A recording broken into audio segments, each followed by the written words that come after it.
subject of gross stereotypes. One of the most sparsely populated places on the globe, Canada is often seen as a frozen wasteland of moose, mounties, and maple syrup. But beyond the funny accent, there are few better places on Earth to live, as Canadians consistently rate in the highest categories for quality of life. Number 7. Rat-free Alberta.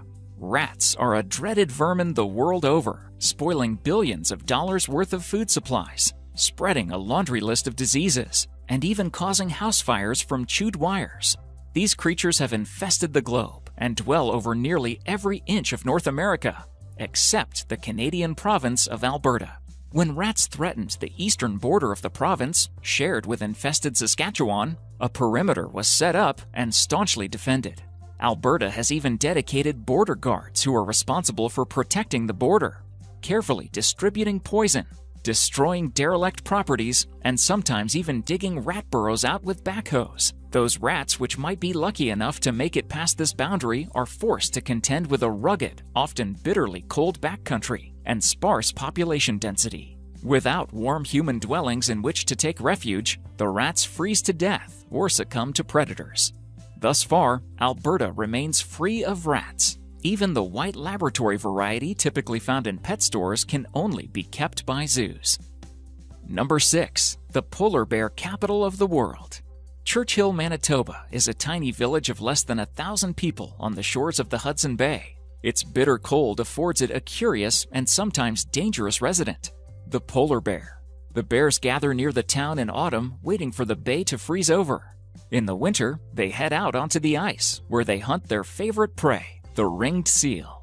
There is a bear for every person in the town, and while they bring in a collection of tourists, life with giant carnivores loping down Main Street can be a little tricky. There are officers you can call specifically to deal with bothersome bears. Residences often come equipped with Churchill welcome mats, which are sections of plywood with nails sticking out. Bears intrepid enough to attempt breaking in will come away with bloody paws for their effort. The problem is so serious that most people leave their homes and cars unlocked to provide refuge in case someone is being chased. Number 5. Missing gravity. In the 1960s, when Earth's global gravity fields were being charted, scientists discovered an intriguing anomaly in Canada's Hudson Bay region. The difference is minuscule and undetectable by humans. There is about 1/10 of an ounce less of pressure on a 68-kilogram, 150-pound person. Research has continued for decades concerning this mystery, and in recent years, a pair of theories have been combined to provide a compelling answer. The first theory is that the molten rock in Earth's mantle, which is subject to currents similar to ocean currents, has shifted away from the area. The second theory is that during the last ice age, the Hudson Bay region was covered by a glacial shelf some 3.7 kilometers, 2.3 miles thick, which compressed the Earth and reduced its mass. The land is slowly rebounding, about a centimeter a year, and in another 5,000 years or so, everything should be back to normal. Number 4. Prostitution. When people think of the world's prostitution hotspots, cities like Amsterdam and Las Vegas immediately come to mind. But few would consider Canada, where prostitution is not and has never been illegal. But not so fast.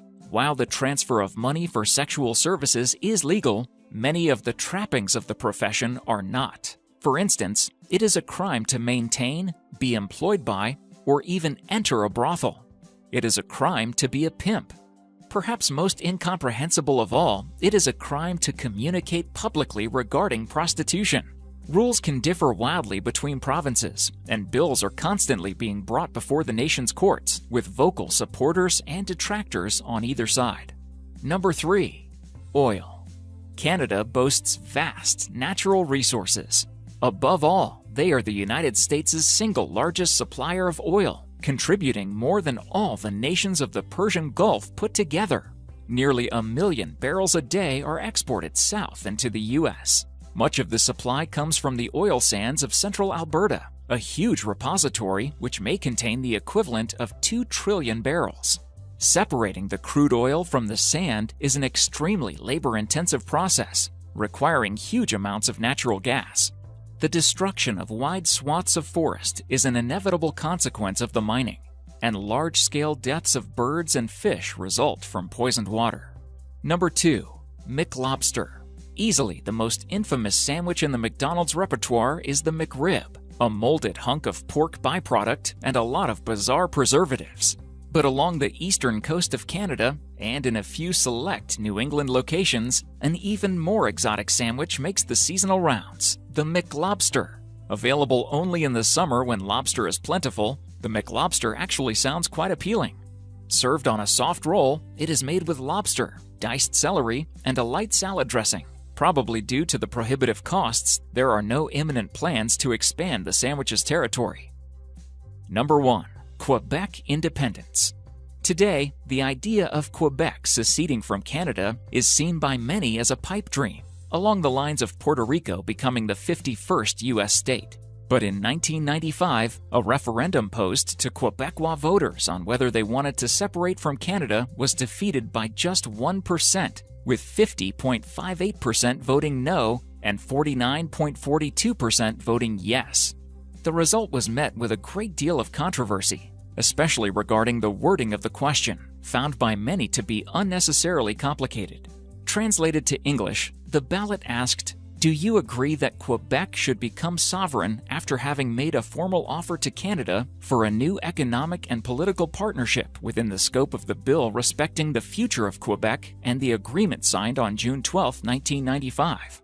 Quebec began as a royal province of France, but was lost to the British in the French and Indian War, signed over in the Treaty of Paris in 1763. A quarter of a century later, tensions remained strong. The secessionist movement reached a brutal head in 1963 when the paramilitary group Front de Libération du Québec, FLC, began a campaign of terror, bombing, and attacking English businesses and institutions. In 1970, the group kidnapped James Cross, the British Trade Commissioner to Canada, and Pierre Laporte, a provincial minister and vice premier. Cross was eventually released in a prisoner trade, but Laporte was strangled to death with his own rosary beads. His corpse was later found in the trunk of an FLQ member's car. The murder forced Canadian Prime Minister Pierre Trudeau to invoke the War Measures Act, a sort of martial law to crush the revolt. Hundreds of arrests were made, and the FLQ was effectively destroyed. Thank you so much for watching, and if you enjoyed the video, please let me know by clicking the like button.